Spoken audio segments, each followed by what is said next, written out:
Have you ever experienced, Georgie, sometimes in your life where you think everything's fine, like relationships are fine and jobs fine and friends are fine and money, everything seems fine, but why am I not 100% happy? What's wrong with me that I'm not happy? On the surface, I should be deliriously happy, but usually you'll find it's one of your top values is not being met, either professionally or personally.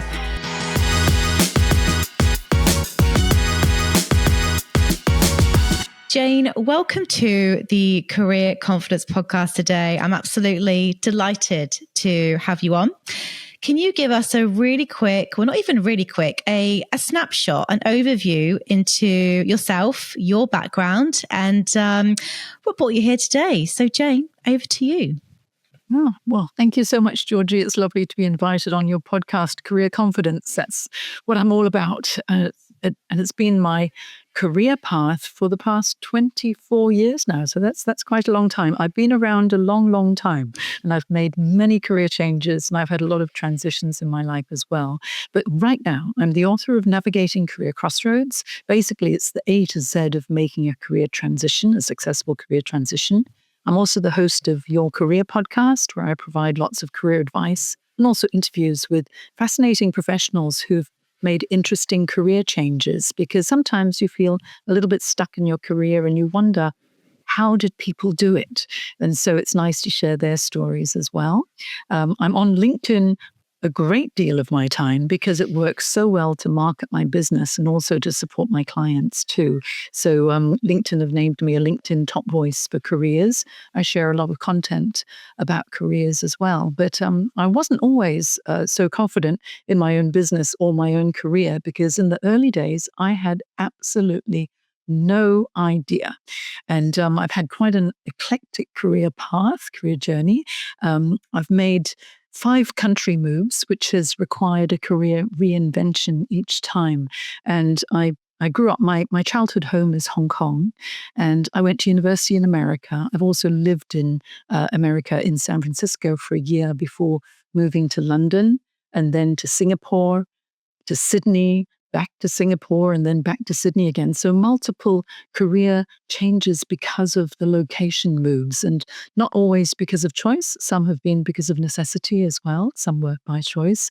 And the ones that were not my choice were the hardest ones to make. But in my early days, my very first job was with Korean Airlines. I was the youngest member of the cabin crew of Korean Airlines at the age of 17. And I only took on the role because my careers master at school told us all, now that you're 17, turning 18, it's time for you to get some experience interviewing. And so we were encouraged to apply for jobs, not take them, but apply for them. And I went through the process with Korean Airlines, and I couldn't believe it. They offered me the job. So I told Mr. Foggen, my careers master, I'm off. Bye. And he goes, no, you can't. You're supposed to finish school. And I went, no. This is the chance of a lifetime. And when you're 17, to take to the skies, you think it's, you're the bee's knees, right? So I flew for a year, and I realized that it wasn't actually my career path. So I did my SATs to go to university in America, and I went to America and trained as a graphic designer, technical illustrator, returned to Hong Kong and found that they didn't pay you very much as a graphic designer and a technical illustrator in Hong Kong. So I got into public relations, working agency side. And from there, I moved to America for a year where I couldn't work, couldn't get a employment pass. So just for fun, I took flying lessons and learned how to run, and ran a few half marathons, which was fun. And then moved to London because I'm half British, half Australian, dual citizenship. And so I'm able to work in London. And so I went to London and I joined United Biscuits doing their PR as a PR officer, but now client side. So I got both sides. And when I got married and I had my first child, and I thought, now I need a little bit of flexibility. And so I trained to become a fitness instructor. And that started actually a really good career journey as a fitness instructor, aerobics instructor. It was during the boom days in the mid-'80s. I've been around a long time, Georgie. And so it was just the heyday for aerobics. So I became an aerobics instructor. I became a personal trainer. I trained through the Dance Education Association of America and through Moves Fitness, which was very much like Jazzercise back in the day. And I ended up getting a silver medal in the Nike National Aerobic Championship and got a Nike sponsorship for several years in Singapore to promote total body conditioning throughout Singapore, which was, again, great fun and gave me a lot of flexibility while my children, I had 2 children by then, while they were growing up. And then sometimes life just presents you with opportunities. And through a connection that I had and some of the amateur drama that I was doing together with my children, I was given an opportunity to get back into corporate training. I did a lot of training when I was working for United Biscuits in the PR department and induction courses, and I really enjoyed the training. But then someone said to me, Jane, can you come along and just talk to my manager, who's head of organizational development at Credit Suisse First Boston, because we need someone to train them on confidence building. And I thought, well, there's an opportunity that's presented to me. Why don't I go along and have a chat and find out what it's all about? And that ended up being 3 years of delivering Yes, I Can, a confidence building workshop that they asked me to create. And from there, I thought, I really enjoy training. I enjoy personal training on the fitness side and aerobics, but the corporate side, it was something that was even more fulfilling to me. So I got back into training. Another opportunity presented itself when someone said, Jane, I think you'd be a good coach. I said, what do you mean? Well, I know someone who needs a career coach in this global outplacement business, and they're taking on additional coaches. Why don't you go and have a look? Now, by that time, as you can see, I've had quite a number of changes and children in between. And by then I was 40.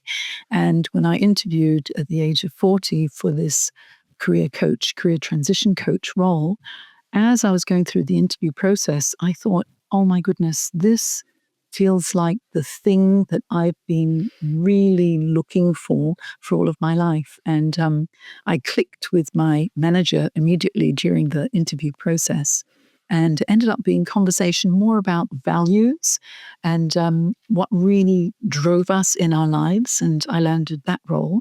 And from there, that was nearly 25 years ago now.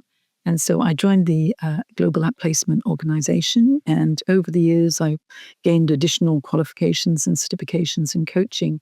And now I run my own coaching practice. So there's a long story for you, Georgie.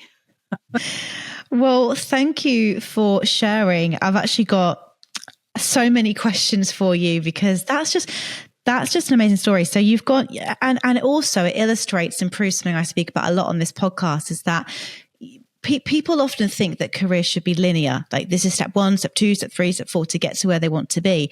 And often it's so not. And I love the way that you just kept on upskilling. It just seems to me like you went from being an air hostess to then running marathons, trying to learn how to fly planes, being a personal trainer, graphic designer.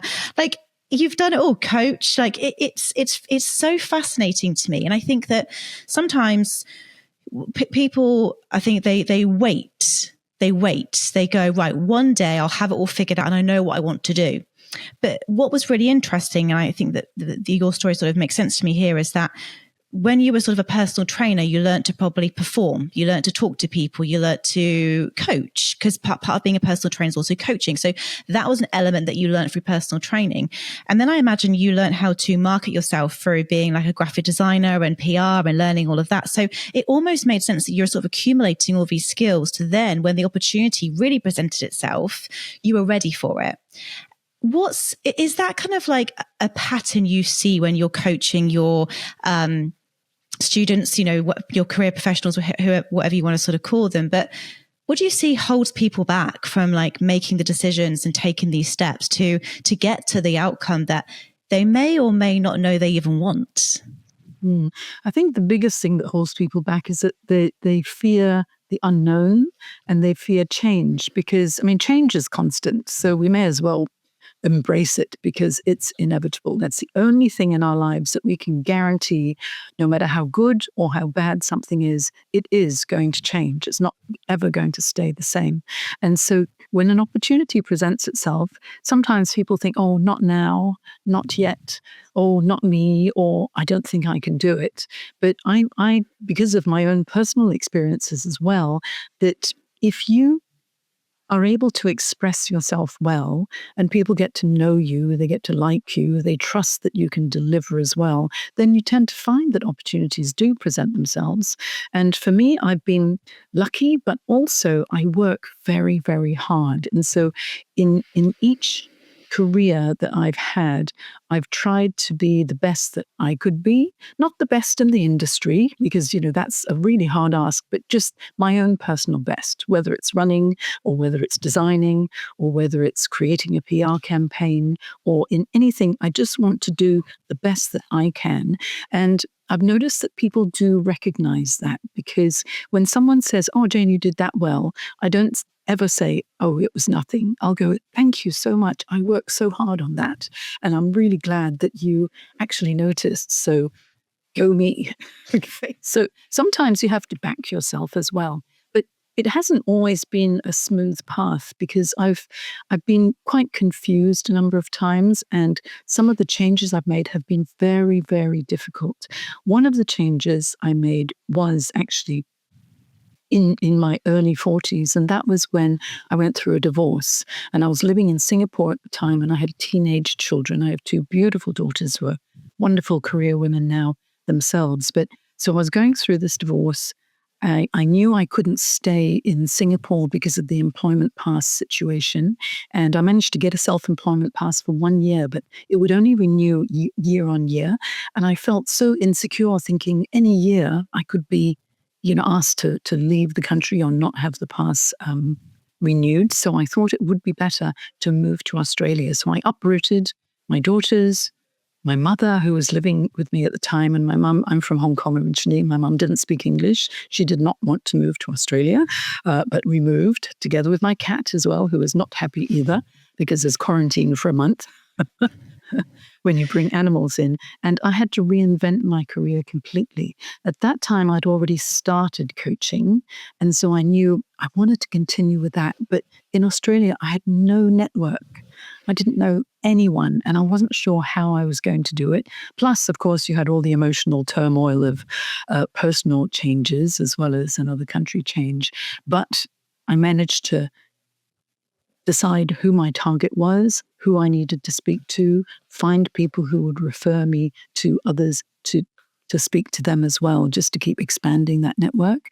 And I was able to reinvent myself as a career coach in Australia. And it really was rewarding knowing that I was able to do it through sheer hard work and determination. And there were times when I wanted to curl up in a ball and think, oh, I wish everyone would just go away and someone fix it for me. But I knew that I couldn't do it on my own. So having a total career reinvention in my early 40s was it was a big challenge, but I knew that if I didn't do it, who else was going to do it? I had to do it for my family as well, and so it made a really big impact on me and the way that I view things in the world. And I think it made me a stronger person as well, because now when my clients are going through change, and for them, there are multiple stresses. There's never just one thing like I'm changing jobs or there's been a redundancy. Very often there's the personal side as well.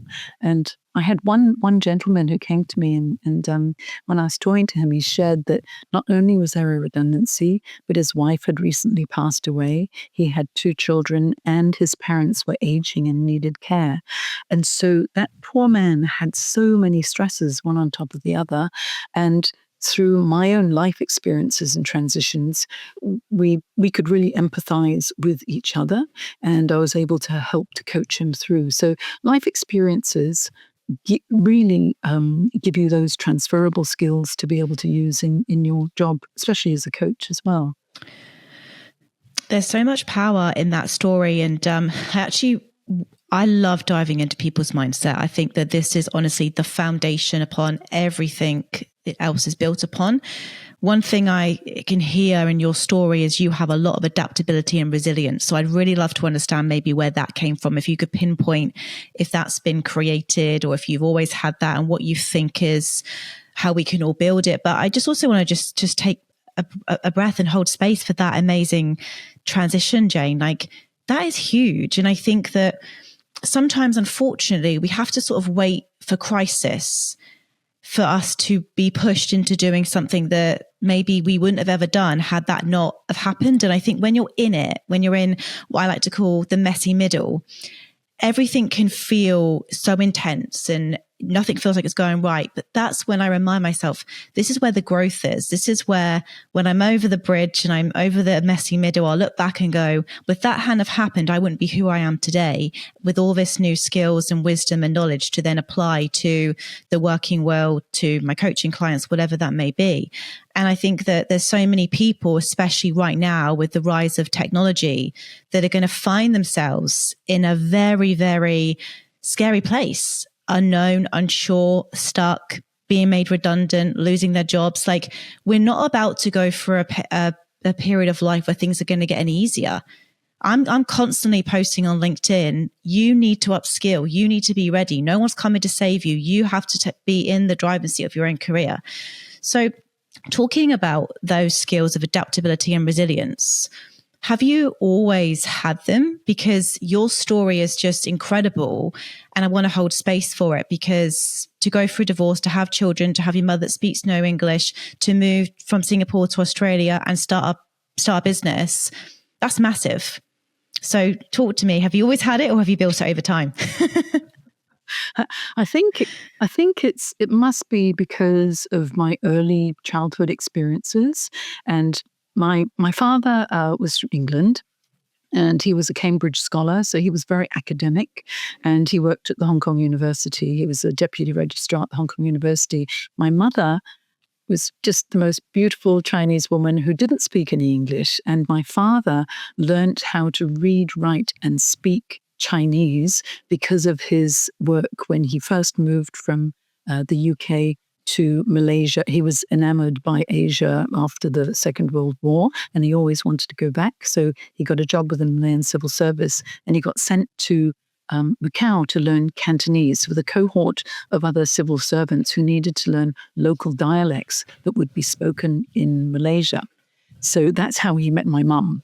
And my mum was buddied up with him because she didn't speak English and he had to speak Cantonese. So he learned how to speak Cantonese very, very well. So they fell in love and got married. And so that was a very happy story. But as I was growing up, we all spoke Cantonese at home. Dad was the English scholar working at the university. And so Dad was my guiding light. Mum was wonderful and loving and caring, but I would learn things from Dad. And unfortunately, at the age of 49, when I was 11 years old, he passed away of a heart attack. And then life was absolute turmoil, complete turmoil. My brother was 17 at the time. He was about to go off to uni in the UK. He failed all his exams the first year and had to retake them because of the emotional experiences that we were going through. But at that time, I was 11 years old and Mum was absolutely lost.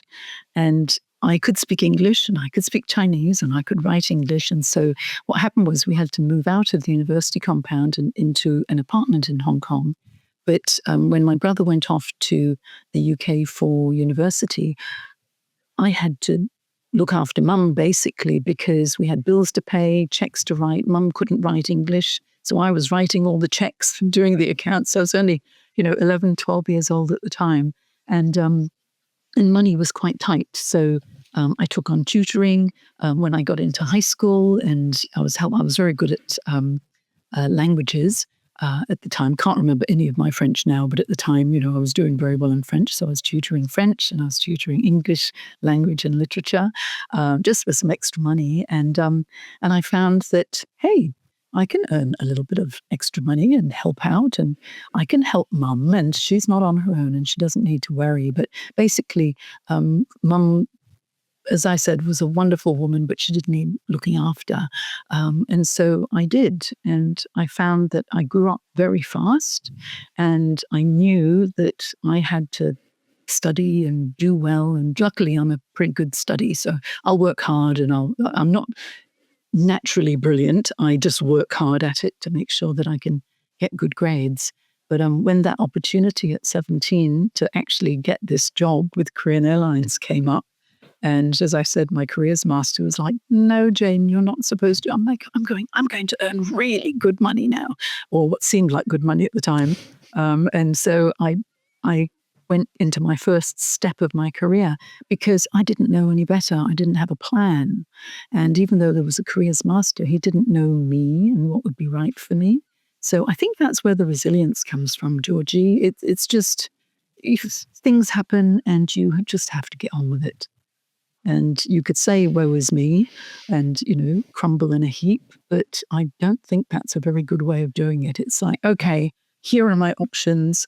What do I do? And sometimes you end up on autopilot. I honestly believe I was on autopilot from the age of 11 when Dad died until I was 16, because I never cried. I remember I never cried, even when I was told.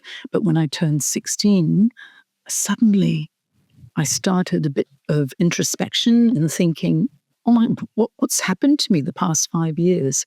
And that's when all the emotion came out.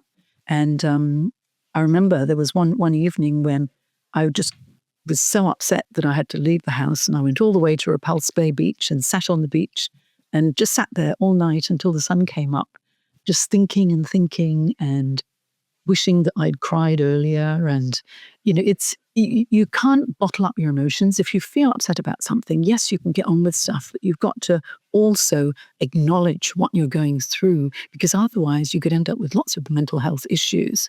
And after that, I found it was really quite cathartic. The sun came up and I thought, okay, I'm done now.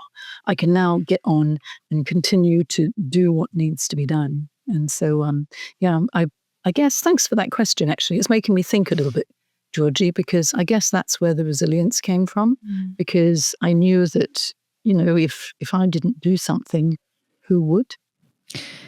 It's such a powerful story. And I'm just trying to identify why some people go on to have very successful careers and why other people struggle. And I think in this new world, these skills are going to be very, very needed. And not that I worry for the younger generations, but I think that, tough times create strong people and good times create weak people. And I think when you've gone through adversity and challenge in your life, it does sort of, especially if you have got the right skills, toughen you up a bit, I guess. And you are more adaptable and you can deal with these situations better. But I also agree with what you said. I think the older we get, the more wise we get, we learn to emotionally regulate, but also acknowledge that we're feeling frustrated, we're feeling sad, and it's not shying away from those feelings because they will catch up with us later. And I think that there's going to be a lot of change, like we keep on saying. And going back to that gentleman that you were speaking about, because there's going to be people listening to this podcast right now that might have just lost their job or might be going through something really tough, and maybe they are concerned about their career and what that means. It's like, how do you, I guess, guide and coach your clients to navigate these really tricky times? What are some sort of like tools or steps that you give to those people who are struggling and are going to need to get themselves back into the job market, feeling a bit deflated and feeling a little bit flat? Well, first of all, if there are mental health issues, if it seriously is affecting you and you're going through a transition, then obviously I'm a career coach. I'm not a psychologist. So with duty of care, I'd need to refer them to the relevant professionals to be able to help with that. And for most organizations, they provide you with EAP should you be going through a difficult time. But when it comes to the actual career side of things, well, that's where I come into my own, because I know that it is an emotional roller coaster, and there are days when you think, no, I can do this. And then there are days when you think, oh, I just wish someone else would fix it for me, or else I just want to run away. And that's quite normal. And I think the important thing is that if you're going through a transition, you need to really acknowledge that it's okay not to feel okay all the time. And once you do that, then what I do is I take people right back to foundations, because the important thing is to know who you are, what you want, what you can do, and what you aspire to. And you need to have that career clarity. And what I usually do is I work on people with people to identify what their true career anchor is, because we all have one anchor that pulls us in a certain direction.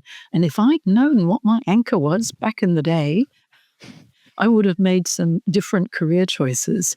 And once I discovered my true career anchor, which is dedication to a cause or service, it all made sense. I thought, no wonder I've made the choices that I do, because I'm always in service of others, whether it's serving, 30,000 feet in the air if you're on an aircraft, or if I'm personal training and helping people to improve their fitness, again, that's service.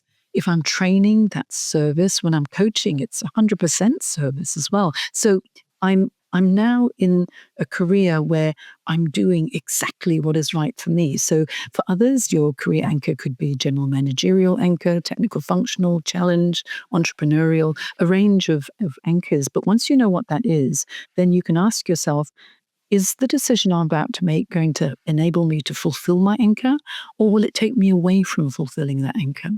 And combined with that, you need to know what your values are, your skills and knowledge, what motivates you and demotivates you, what satisfies you in a working environment, and not just the job function, but the people that you work with, the location, the different aspects of the role, the industry itself, whether it's meaningful to you or not. So once you understand what's important to you and what's not important to you, what your skills are, what might be transferable or not, then you can start to put a plan together to formulate your job search strategy. But you have to start with that career clarity before you get the career confidence to follow the path that probably is the right one for you. I'm thinking about someone listening to this right now and they're like, this is all amazing, Jane, but I don't have a clue. You know how some people, I don't know why, like when I speak to them, and you'll probably find this as well, Jane, when I ask people what they want, they instantly can tell me what they don't want. Well, I don't like this, I don't like this, I don't want this. And it's like, that's great. But what do you actually want? I don't know many people in life that can actually say their 10-second elevator pitch of exactly what they want their life to look. And I think this is really, really important. I think this is the biggest life hack you can ever have. So if someone's really stuck right now and they're like, I don't know what my career anchor is, what's a value? Where should they begin? Okay. Well, I have a number of assessments I can give them, which guides them through. What's interesting is that over the years, I've become qualified and I've used numerous assessments from MBTI to LSI and Hogan assessment systems. And having coached now for just about 24 years, probably more now, I've distilled everything that I've learned into a number of very simple PDF exercises, which I use with my clients when we start coaching. And they go, wow, these are so simple, but they're not easy, Jane. I said, no, they're not easy because you need to think a little bit and consider and reflect. And you might not have all the answers now, but once you start considering what is important to you, then it makes it easier. And for instance, if we're going to go through a values assessment, and a lot of people, they look at their values, and you can read lots of books that talk about, assessing your values, and you can read What Color is Your Parachute, and there are numerous career transition books that are very, very helpful. But when you look at your values and you decide, okay, these are my top 5 values, I like to take people through an exercise that if you had to compromise a value, which one would it be?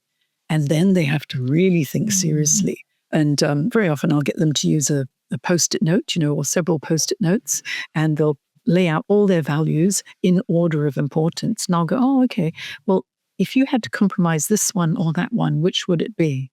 And by the end of the hard questioning, you'll find that most of the Post-it notes have all been moved around, and they've found the top 5 true not negotiable values. And, have you ever experienced, Georgie, sometimes in your life where you think everything's fine, like relationships are fine and jobs fine and friends are fine and money, everything seems fine, but why am I not 100% happy? What's wrong with me that I'm not happy? On the surface, I should be deliriously happy. But usually you'll find it's one of your top values is not being met, either professionally or personally.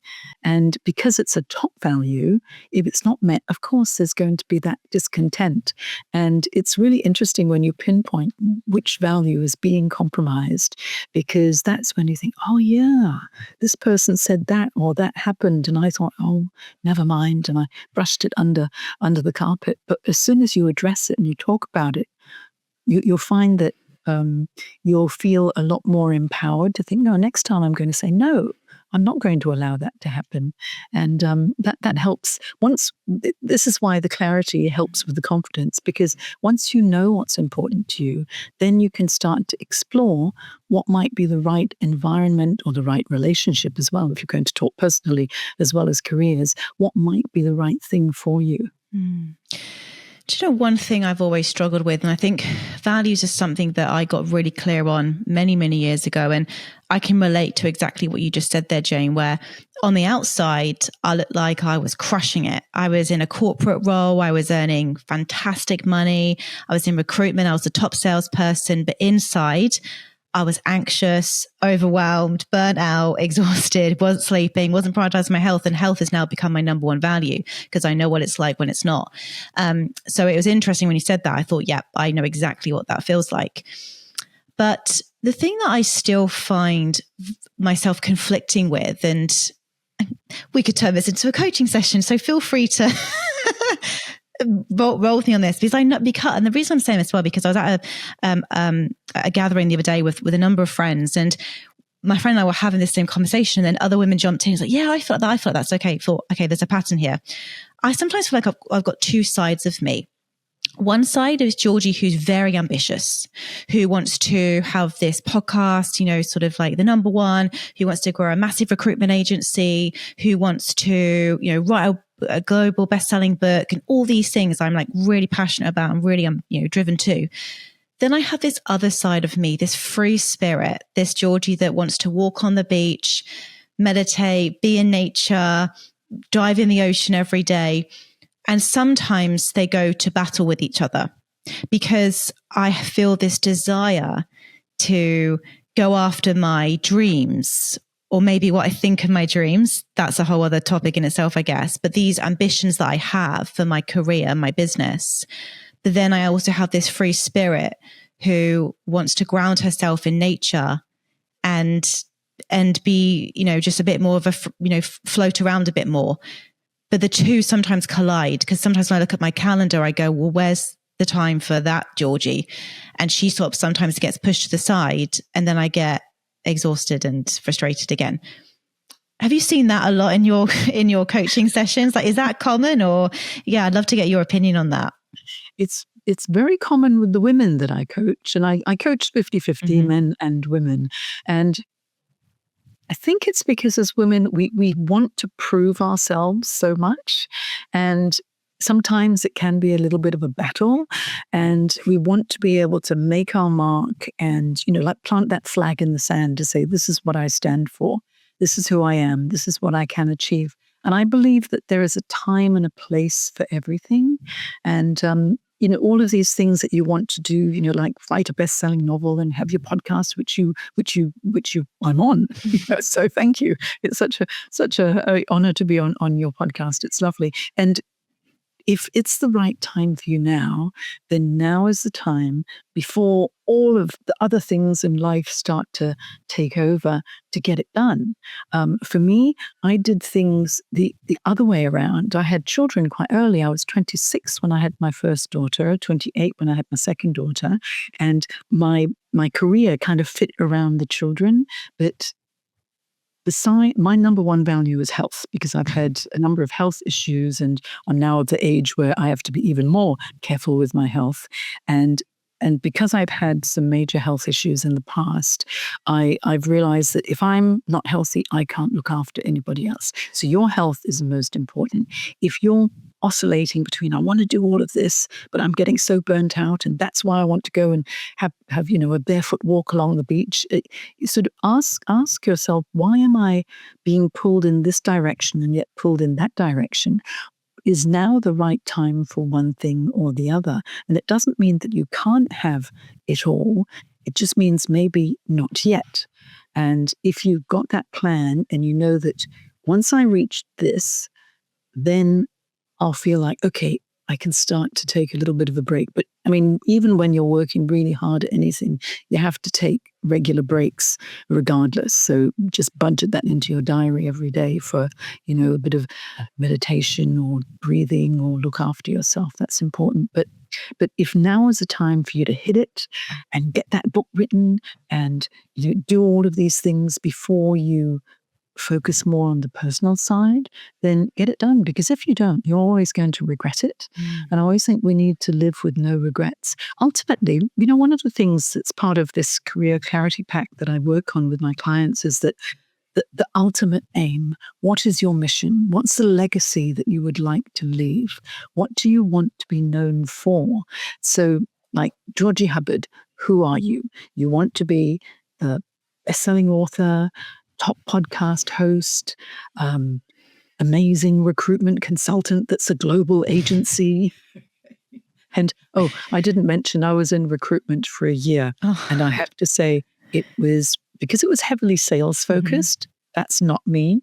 And that was what got me very, very burnt out because it was very competitive, KPI driven. And I'm a career coach. I'm just a warm and fuzzy career coach. Collaboration is what I do. Competition is not something that I hanker after. So I get it that, it is very, very competitive. But so you think about, okay, if this is what I want to achieve, what else do I want to be known for? So do you want to be known as, a wonderful friend, a great daughter, a loving wife? How important is that for you as well? So when you know what the ultimate aim is, then you can reverse engineer. So hopefully, there's time for family and friends and enjoyment and love and all of those important things for us. But also there needs to be achievement too. But at the end of the day, when you look back on your life, what do you want to be remembered for, Georgie? A powerful question that I will definitely sit with. I think that I feel a sense of urgency right now, which is why I do this podcast every week and why I'm writing a book right now, is because I can see the way the world is going. And I can see the change that's coming, and I can see all the jobs that are going to be obsolete, and everyone's going to need to upskill and reskill and rethink their careers. And Jane, you're going to be absolutely booked out because people are going to need to career pivot. They're going to need to take their skills and work out what's transferable and put them into another industry. And that industry is going to be having something to do with AI and machine learning and robotics. And that's going to be part of the new future of work. There'll still be other jobs that will not go obsolete due to AI, but every single person's going to have to rethink the way they work. And I do feel the sense of urgency because I grew up in a very traditional family where mum didn't work. Well, she worked part-time, dad worked. And, I'm worried that as women, if we don't sort of really start taking our careers and our finances seriously, we could get left behind. And I just don't want to see that happen because I've seen what happens when women do stay stuck.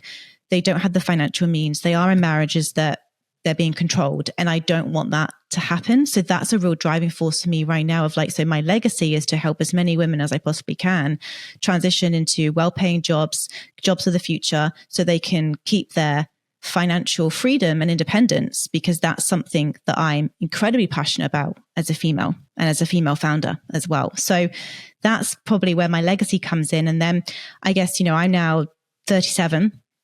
I don't have children. I'm still debating whether or not that's going to be in my future. But then as a woman, you sort of think, well, that's the ticking clock. So then that sort of starts to play in your mind and you go, well, if you want this, which I'm still not sure I do, Jane, if I'm honest, I don't know if I have got those naturally nurturing skills when it comes to having kids. Maybe that will change, but then that sort of plays on your mind as well. And I know there's so many women that think the way I think because I speak to them, like their career, they're ambitious women. They don't want to live with regrets, but they're in their late 30s and they're like, God, like, this is so unfair. Why do I have to now put this on hold? And you don't have to put it on hold, but you certainly can't do it all well. And I think that I've seen people try to do everything, and they put themselves at the bottom of the barrel. Their health really suffers, and they don't end up in good places. So I think it's just something as women we all have to support each other on, and ask for help and ask for guidance, and not be ashamed of having these conversations and saying this out loud, because it's something that I know a lot of women my age are thinking about if they don't have children yet. So it's an interesting conversation, but that's ultimately what I'm passionate about helping women get into a position where they're financially secure, so they have choice. I think choice is power in today's world. Yeah. I think, what I really wish is that in secondary school, in high school, they taught financial literacy. Oh, 100%. If only they did that, because it's taken me a long time, because there was none of that it was such a long time ago when I was in secondary school, but there was none of that. We did accounting, but then that was it. And it was just tediously boring. It's one of the things that I outsource in my own business, because I can do it, but I don't enjoy it. Some people thrive on it, but financial literacy is a skill that every child should have instilled in them.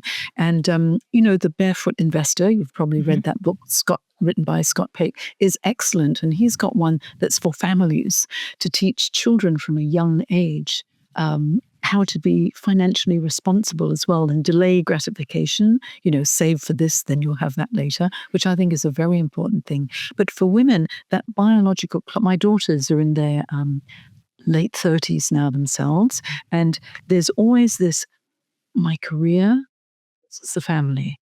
Should I have children? Should I wait? Should I have one more child, or should I not? And it makes it so difficult, because especially with couples now, if you want to own your own home as well, then you probably need the dual income, and you need the dual income in order to be able to afford your mortgage, because the housing crisis, everything is very expensive, especially if you want to live in the big cities here in Australia.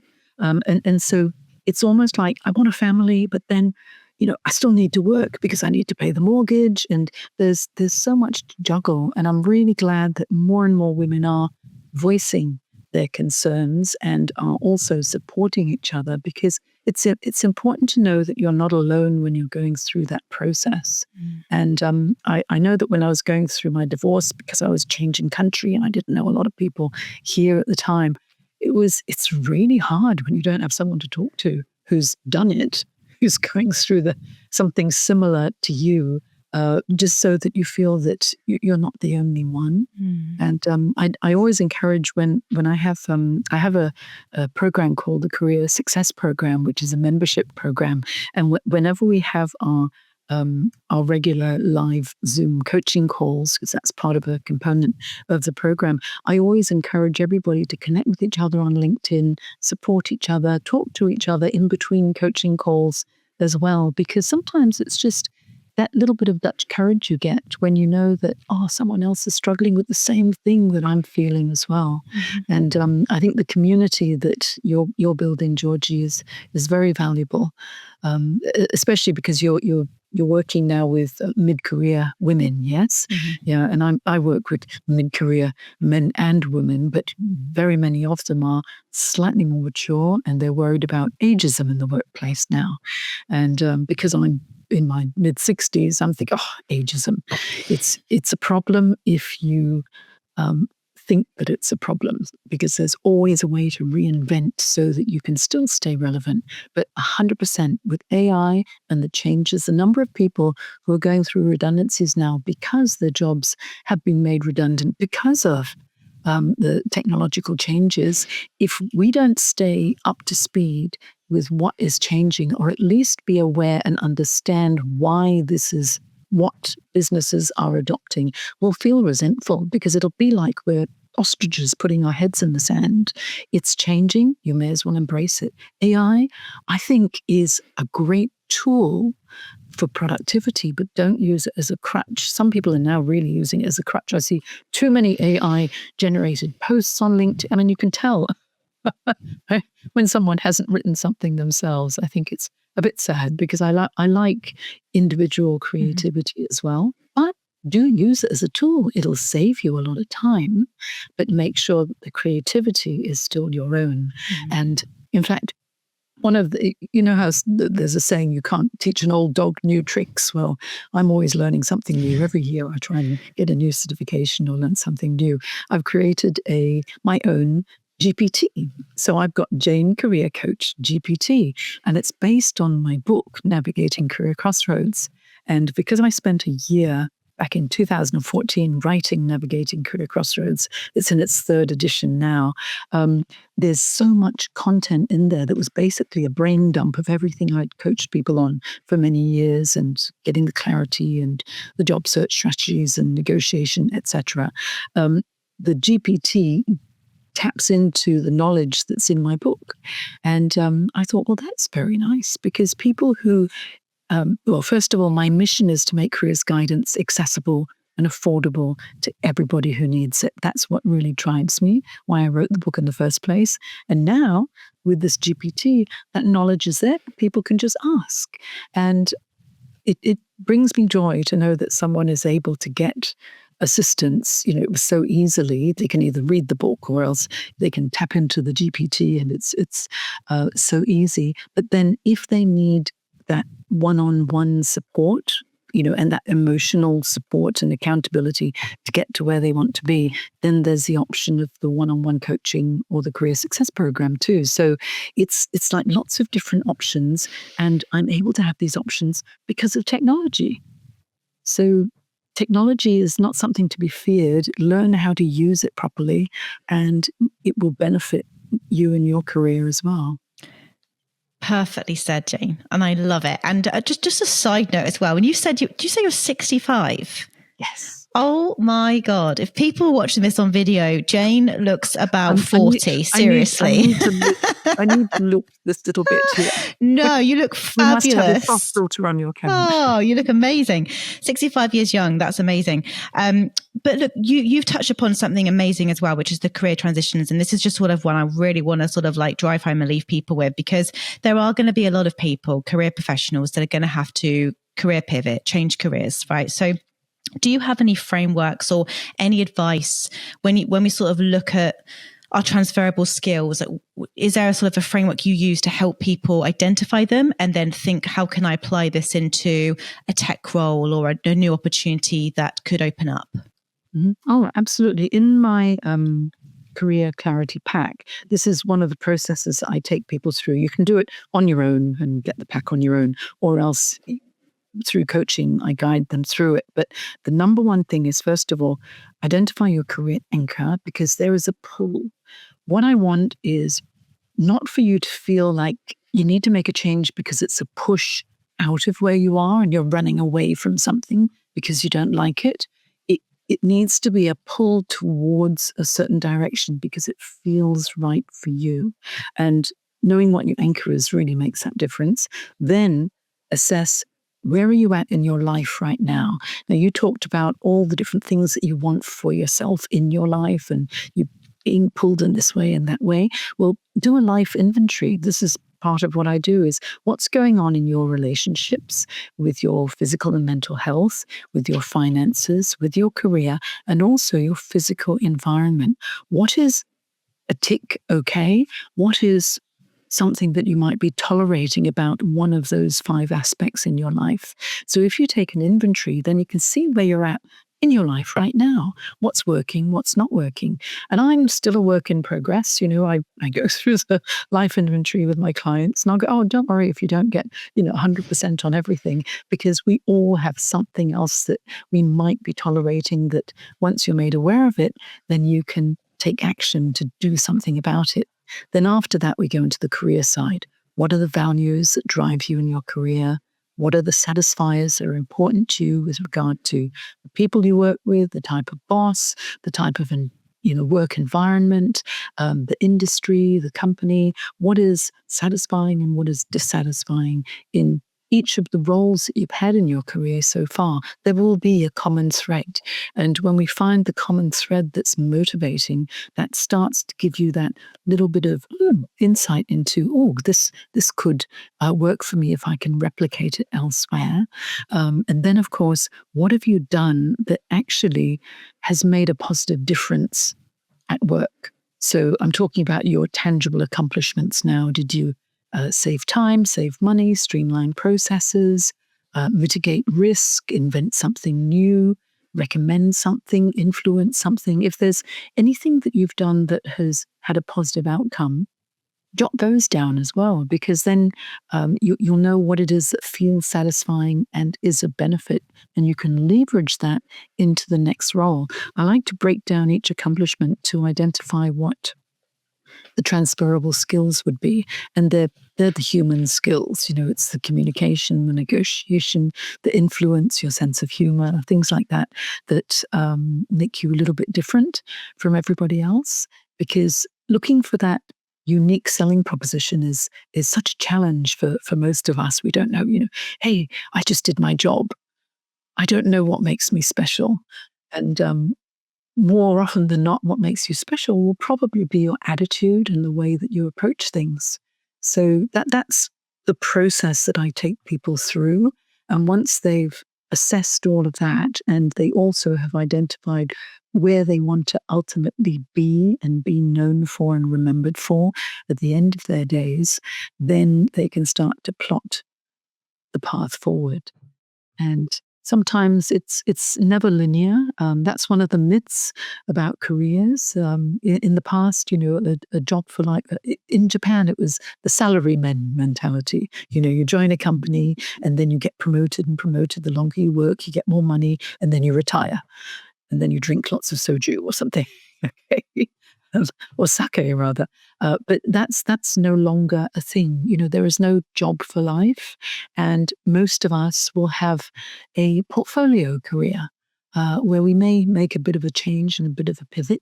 I'll tell you, when COVID hit and so many people were stood down, I was never busier than during those COVID years, because so many people were working from home, or else they had been stood down or furloughed, and they were thinking, what am I doing?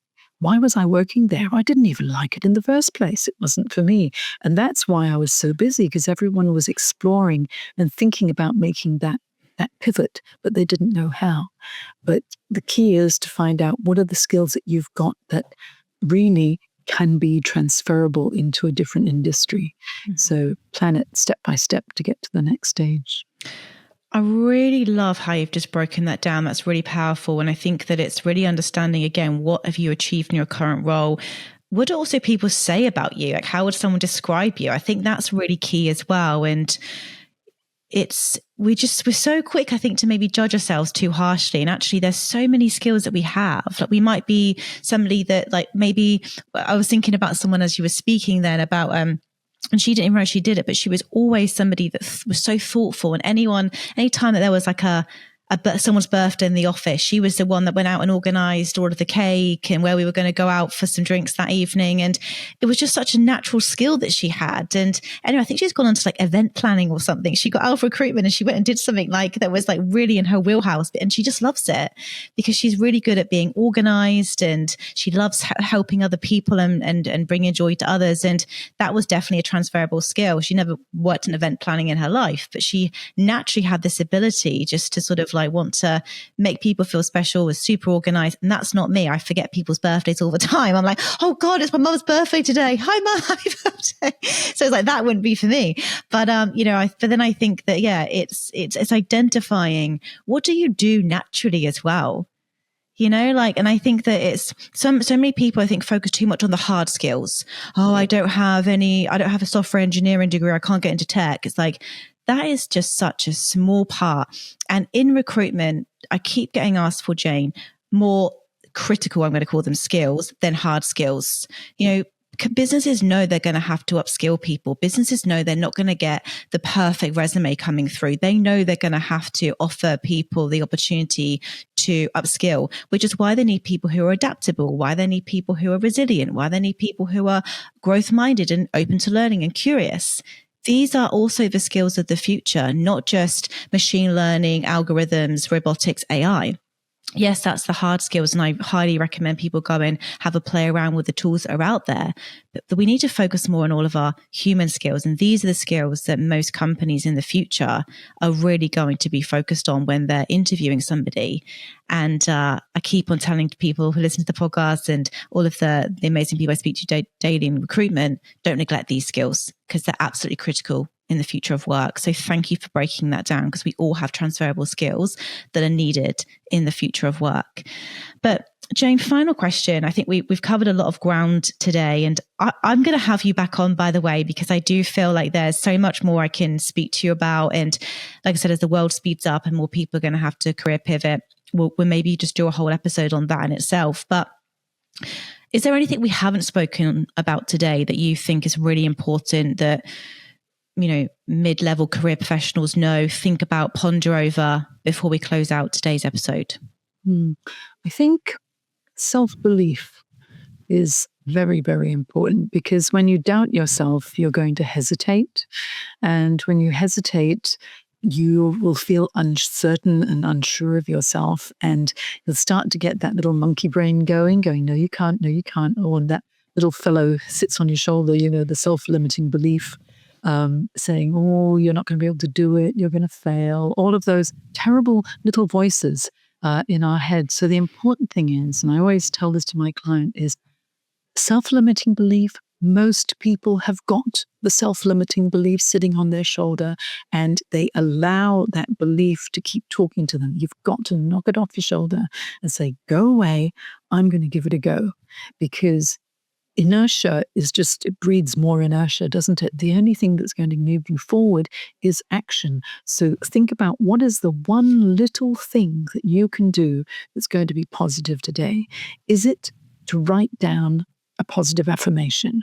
Or is it to write down the good thing that you did at work today? Or did someone compliment you? Or whatever it is, right at the end of each day, write down the one thing that you're the most proud of. Keep a record of it. And at the end of the week, write down all the accomplishments that you've achieved.